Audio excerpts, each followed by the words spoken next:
Richard, that is a weird-looking piece of gear. What is it? This is a transmission for a washing machine. Yeah, so we're doing a little appliance repair, huh? Well, this washing machine came from a local viewer, and before she bought a new one, she wanted to be sure that it was really dead. So we will look and see if there's any life in it. We'll do an autopsy. Sounds good to me. Roger Cook, I didn't know you did windows these days. No windows. Bricks. Slick bricks. Slick bricks. Sounds like a career. Mr. Silva. Feeling all right, Steve? Yeah, I feel good. All right. Yeah, just as I thought, about a half a bubble off. Oh, Tommy, what are you doing? I just want to see if you're really on the level, Steve. Welcome once again to the Loft here at Ask This Old House, where we take on your questions about maintaining your old house. Doesn't matter if it's 200 years old or 2 weeks old. We'd love to hear from you. Send us an email. Send us a postcard. Send it by carrier pigeon. But send it.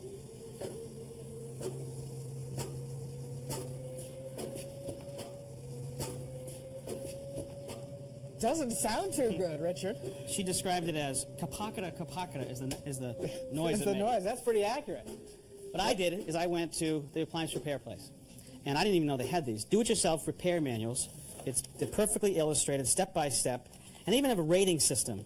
Blue is for basic skills in repair, and black is the more advanced. I chased my way through the book to figure out what that noise was. Come on over here, let me show you. I brought this as a demonstration piece. This is the transmission. Now think of this as the gear shift on an automobile. When it pulls this way, we go into spin cycle. When we go this way, it goes into agitate. Now there is a plunger right here that is drawn up to put it in gear by electricity, actually a magnet. And this plunger has been bent. So now the noise we're hearing is this banging down there. So probably didn't clean clothes too well either. Right. So what we have to do is actually get in here and cut this rivet off. That should be really fun. All right, Richard, we have unplugged it. Very important. It's resting on a chair. How's that for an angle? Good. Now just hang on to it. Now I've taken the access panel off the back, and you can see the culprit right here. You see the bent piston. In order to get at that, I want to remove this solenoid. And so that's done with a ratchet.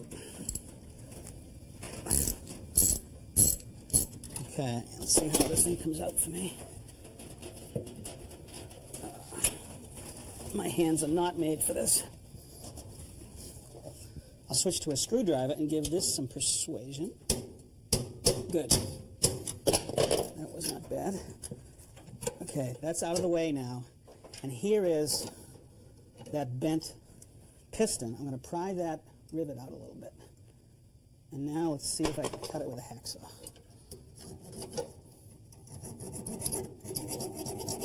Well, Richard, I see what they mean by advanced skills required and patience. Okay, and a hacksaw, and then to finish it off, we'll try the lineman's pliers. Come on, get in there. This is a tough part to get at. Man, it's hard to cut. There it is. There you go. So this should be straight up. Yeah. Hey, nothing to it, Richard. Yeah, right. Now we got to put it together. You ready for the big test? Go for it.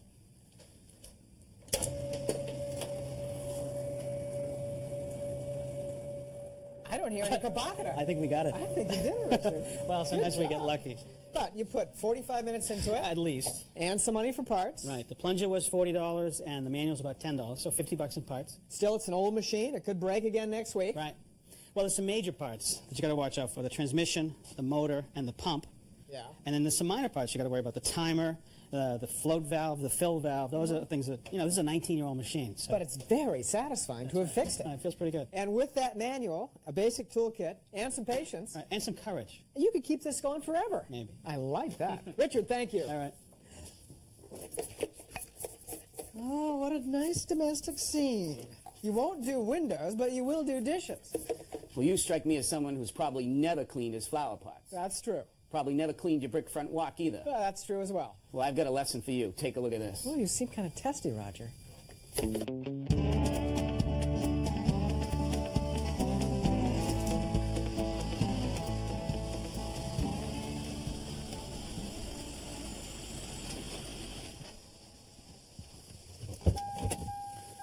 Well, this got to be the place. Let's see if Matt and Sheila are home.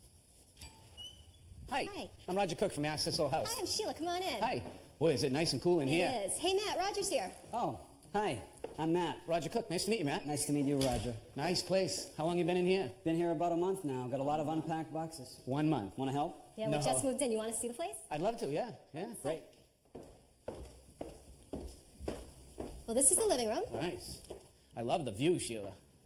Nice little patio outside. It's great. A place for us to come and sit in the morning. Yeah, gorgeous. Hey, you got to come in here and see my den. Oh, your den. Did you get that? His den. favorite We're expecting a child in October, our first one, and I thought it was going to get a little noisy around here. So this will be my quiet room. Oh, I noticed this one's all unpacked and ready to go, right? Oh, yeah, we have our priorities. What else? After you. Come on in. Come on this way, Roger. Well, this is the eat-in kitchen area. Nice light, huh? Absolutely. We get a lot of light in here all day long. Beautiful. Here's the kitchen. Yeah. Nice countertops. And down here, this has got to be my favorite room. This is the family room. I think we'll have some great fires in here come winter. That's going to be real enjoyable, huh? It will. It really will be. Don't pay attention to that black chair in the corner, though. That's just temporary. We needed a place to sit down. Well, you got it, right? Right. But now, I'm sure you didn't bring me here for the inside of the house. I mean, interior decorating really isn't my thing. Well, that's true. Why don't you come this way and I'll show you. Out this way, Roger. Come on, honey. Let me hang on to you. Oh, but be What? careful. Looks like the sprinklers just went off. Yeah, watch your step. It's very, very slippery here. Ever since we moved in, we've had this moss here, and when the sprinklers go on, it gets even more slippery. And, well, being lawyers and everything, and knowing how liability insurance is and how litigious people are these days, we thought this was an accident waiting to happen, and a lawsuit waiting to happen, not to mention that it's not very neighborly. What can we do about it, Roger? Well, there's a problem here first because you're on the north side of the house. And the sprinkler's coming on and you're getting moisture on here. And you have a perfect place for this algae to grow. It probably would end up growing on the side of the house, too, on any flat surface with all this moisture. You could brush it off. Maybe use a little bleach. It'll probably knock it down. Right. Have you tried to do anything at all, Matt? Well, I did use some brushes, and I tried sweeping, and I got some of it off, but what little I did get off grew back. Well, you know what I'd do? I'd power wash it. What's that? It's a machine you hook a hose up to, and it pressurizes the water, and it comes out a wand so that you literally blast it right off the brick. Now, you can buy them. You can rent them. It's a very easy way to go. Sounds great. Yeah, it just so happens I have one in the truck. All right. Would you take and hook up the water right there? Okay, Roger. Hey, by the way, what do these things cost to rent? Well, you're looking at $65 to $70 for a 4-hour period. Now, that's not bad for a several $100 machine. That coupling goes right above where the water is. Oh, sure. And then this is the business end, okay? This is the wand. Trigger to control the pressurized water, comes out to a nozzle. Several different types of nozzles. You got high pressure, low pressure. Right now, we're working with low pressure. Okay. Anytime you use this, you want to make sure it's going away from you because it can hurt you even under low pressure. Oh. And also, safety glasses. Gotcha. I'm going to go up here and get started as soon as I start the machine. Then I'm going to hand it off to you. Okay.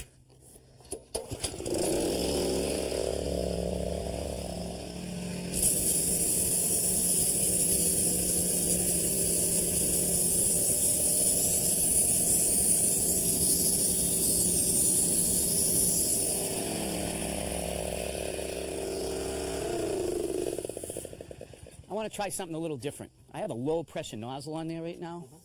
I want to change that. I'm going to take it off, and I'm going to put in a nozzle that's a little more aggressive.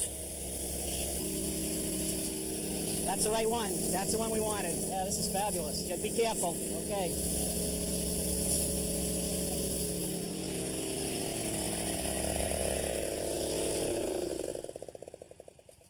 So, what do you think? Wow, this is really unbelievable. I just can't believe. I can even see red here. You had red brick. Hard to believe. Who knew we had red brick? And you know what? They don't slip anymore either. This is great. Sheila's going to absolutely love this. What I'm going to have you do for maintenance is I'm going to have you make a solution of water and add about 10% bleach and wipe it on once a month. And let's see if that kills the algae and keeps it from coming back again. Well, I think you and Roger deserve this iced tea now. I think so, too. Hey, Roger, great job. Well, I think you got to give Matt a lot of the credit. He did most of the work. Well, I think both of you did a tremendous job. Can't thank you enough, Roger. It's really spectacular. Well, it's always fun when things turn out like this. Yeah, sure is. That's great. It looks fantastic. Even Miranda likes it. And now, it's time for What Is It? One clue. Oh, thanks. One clue. It is made of metal. Oh, that's great. What is it? You're a sport. Rich. It's got a fork on this end. Yeah? And it's got a little, like a cross on this end. And it's got a slot on this end and a slot on that end. Thanks, Steve. It is in Micronesia, they have large lobsters. And they smash them with this side, and then they pick the meat out. Those must be some mean Oh, lobsters. they're mean. No, I know exactly what it is. Yeah. No, you don't. Well, I used to tune pianos. I did. I tuned pianos when I was a kid. No, really. What he was? This is a ball joint remover for Volkswagen what? Beetles. Yeah. They don't have ball joints. They never had ball joints. Tom, this is the ultimate golf tool. This is for lifting your divots. I don't think so. And when you miss a putt, You must really. This is yet another plumbing tool from the bag. Yeah. Oh, yeah? What's it called? It's called a PO wrench. P.O. P- wrench. It's called a PO or plug. PU? Not PO, PO. What does P.O. stand for? Patent overflow. How do we make up this connection to tighten it up? Well, this is designed to fit down inside there, and this is for larger size ones down there. So this is Tighten it. threaded? Yep. Or you can just take 2 screwdrivers. cheaper. How much are those things? What do you got, Rice? I want one. Try this one on for size. Oh, I know this Nice bag. one. I know this one. Rope. Heaving line. I use it on the boat. You throw in a line to the dock. It's a The dock. I don't think it's a heaving line. I think you know, if you have a steel weld casing, No, you're gonna and get you it wanna- tied in a knot. and That's you what want to you're get rid of the rust that and scale it develops. You drop this all the way down to the bottom. It's a little weekend project. And then you use the chain here to knock off the scale. Oh, Yeah. geez, give me that. I know exactly what it is. Stretch. I used this the other night. Yeah. Yeah. The other I night. did. You turn it red again. I needed to put a clothesline up because I did the laundry and I needed to hang some stuff up and I couldn't get up to the tree, so I threw this over and it wrapped around tied to the tree and I had my clothesline. Yeah, I bet the chain did a number on your. Well, the chain kept the stuff centered. Well, He has no idea. It's interesting, but you guys all got a little piece of it, but it's a limbing tool. A limbing tool. That was my next When you catch, can't get to a branch, you can't reach it, you throw the bag up over, and it pulls the rope through, and you end up with a chain. Is it The easy when chain, it's not knotted like yeah, it helps. You go like Back and this. forth, back and forth. Yeah, but I was close. Roger, don't cut that. The barn would fall. Structural engineer. All right, Tommy, level with me. How do I know that my level is level? That's actually an email question I get, Steve. They want to know how to check a level. Watch right here. See where that bubble is? Yeah. It's in the center of the 2 lines. But it looks level, but how do I know it's level? I simply pick the level up, turn it 180 degrees. If the bubble falls in the exact same position, this level is on. Show me one that's off. Right here. See this one? Look where the bubble is. It's outside the lines. Watch. You want to pick this up, turn it 180 degrees. Bubble's now on that side of the line. That level is way off. So even if the table was off, the bubble should be in the same place when you flip it All the around. time, that's right. Can you adjust these? This particular one I can adjust very simply by turning the screw to make the bubble go in the right place. This looks right now, right? But I still have to check it. 180 degrees, back to the same position. This level is on. Man, it is easy to check these. And they got knocked around in the back of the truck, the Oh, they toolbox. sure do. They So fall. every time you use it, you just check it. You Takes got to that check long, it. Right, right. And then you know it's dead on. So it's pretty easy to make a level accurate if it's short. But what if it's really long, like this one? Well, you want to make sure you have to spend some money, Steve. This is very well engineered. It's easily adjusted, and it will fall, and it will go out of whack. But you can readjust this one, too. That's right. That's right. Well, what if you don't want to spend the bucks for that one? Because Well, that costs a lot of money. Yeah, well, if you're cheap, you know, you don't want to spend a lot of money. I don't want to mention any names. But here is a water level. It's simply a reservoir of water. At the bottom and the side, this tube is connected to it, and it siphons the water into this tube. When I hold this up against the side like this water here in the tube is exactly the same height as the water inside the canister. But what I have to do is put a reference point on that. Now, no matter where I hold this tube, when the water meets the line, this will be level, but I have to adjust the tube down to the water. So it takes a little bit of patience. Takes a little bit of patience. As soon as it's on, right there, I mark. Right? Now, no matter where I go, let's go over to this post over here. I do the same thing again. Now, this is a store-bought one, but you could make your own with a piece Sure of you can. tubing. As long as you can see through the tubing, you got it made. And you can make it as long as you want, too. Right, right. Now, when I get this on just like that, and I mark it, these 2 points that I just marked are exactly level. So that's low-tech. What about high-tech? You got something Oh, like that? I got something high-tech, sure. See this little guy right here? This level here is, first of all, concave. It'll go up against the pipe, sit on a pipe. It also has a magnet on it, so it'll stick to a steel wall. It's kind of short, but let's say I want to know how it is in a long distance. I simply turn on this switch, and I have a beam that is exactly level. From the center of this light to that light, the distance is exactly the same. So it's got a little laser built in. But it also has a 90-degree line that tells me the reference plumb So that'll up, give you plumb. and a 90-degree line this way. Ah, boy, that is great. Pretty good. Nice tool and great tips. Thanks, Tommy, Steve. thank you. Okay.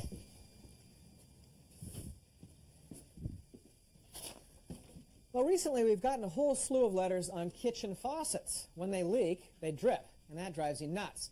Now, a good one is expensive, so it's worth trying to fix it. Sounds like a task for Richard Trethewey.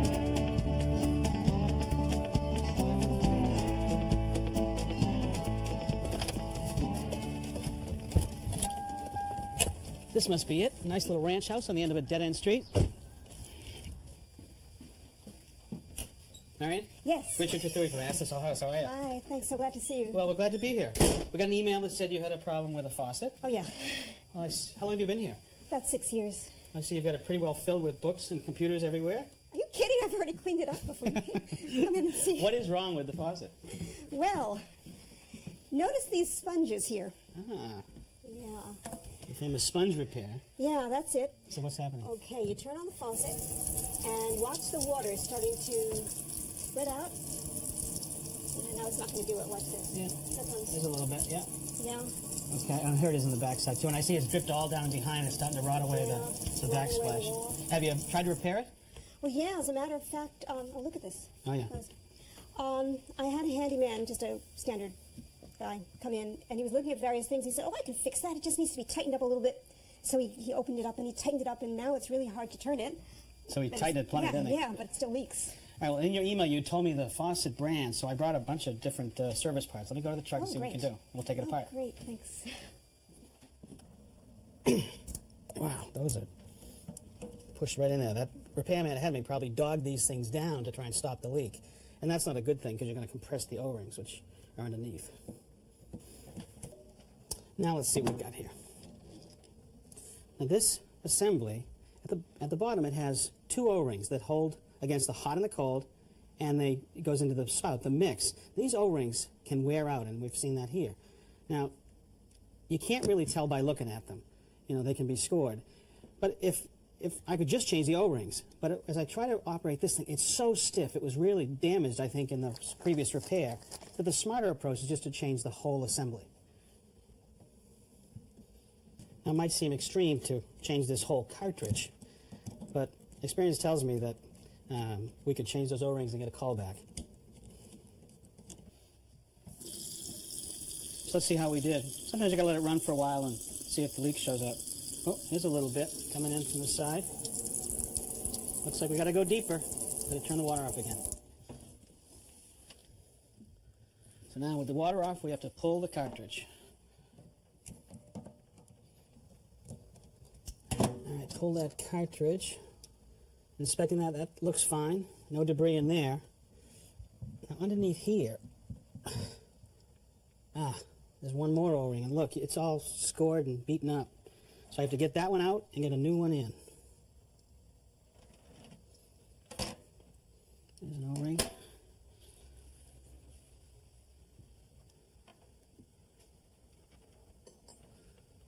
Okay, that looks good. And just reverse the process. Okay, now, I hope we got it this time. Ooh, look at the pressure. Yes! Nice. Let's call the homeowner. Hey, Marion, can I interrupt you for a minute? Yeah. I think You gotta look see this. cheerful. Yeah, give that a test drive. Yeah. Woo! You haven't seen that kind of pressure before, have you? No, it's And great. look, no leaks. You sure? Yeah, well, we have a 30-day warranty. Thank you so much. That's great.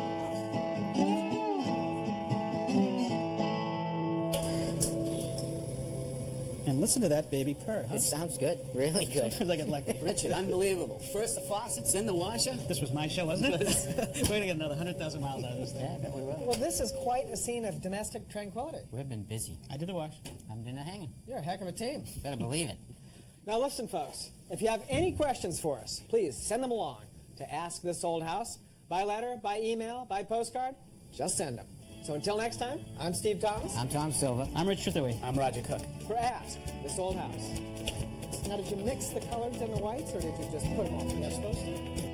Email your questions to our online address, asktoh@pbs.org, or write to us, care of This Old House Magazine, 1185 Avenue of the Americas, New York, New York, 10036. And thanks.